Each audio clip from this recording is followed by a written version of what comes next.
তারা দুইজনে কি ভীতু। ঠিক আছে, তো পরবর্তী আমরা যদি সাবজেক্টে আসি, তাহলে সবাই কেমন আছেন? আশা করি সবাই ভালো আছেন। আজকে একটি নতুন টপিক নিয়ে আলোচনা করবো। টপিকটি হচ্ছে বি ভার্ব। তো আপনি রাইটিং এর ক্ষেত্রে বলুন এবং স্পোকেন এর ক্ষেত্রে বলুন, বি ভার্ব জানাটা কিন্তু খুবই দরকারি। কারণ বি ভার্ব যদি আপনি না জানেন তাহলে কিন্তু আপনি লিখতেও পারবেন না, বলতেও পারবেন না।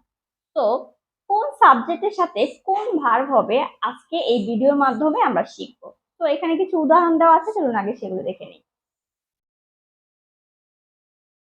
আই, এর সাথে কি বসবে?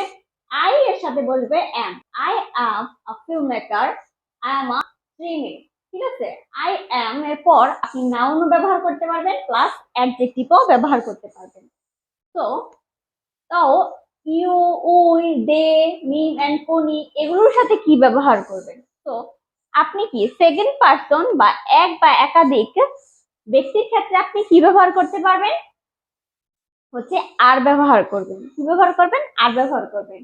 You are a film maker, you are a writer, you are a lawyer. আপনি কিন্তু দের ক্ষেত্রেও সেম জিনিস ব্যবহার করতে পারবেন। They are a film maker, they are a writer, they are a lawyer. ঠিক আছে, তো আবার সেম ভাবে আপনি কি অ্যাডজেক্টিভও ব্যবহার করতে পারবেন।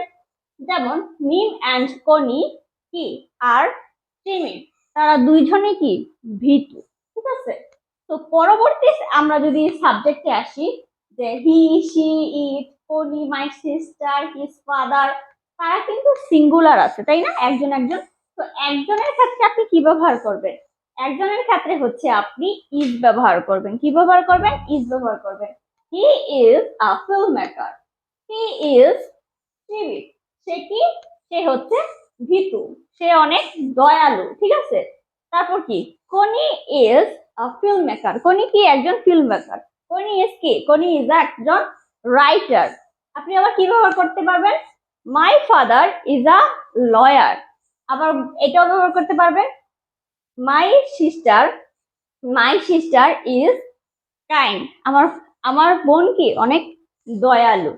তো আপনি কি আয়ের সাথে এম ব্যবহার করবেন, এবং কি এক বা একাধিক যখন নাকি ব্যক্তি বোঝাবে, বহু বচনের ক্ষেত্রে আপনি কি ব্যবহার করবেন? বহু বচনের ক্ষেত্রে আপনি আর ব্যবহার করবেন। যখন সিঙ্গুলার বোঝাবে সেই ক্ষেত্রে আপনি কি ব্যবহার করবেন? সিঙ্গুলার ক্ষেত্রে আপনি হচ্ছে ইজ ব্যবহার করবেন।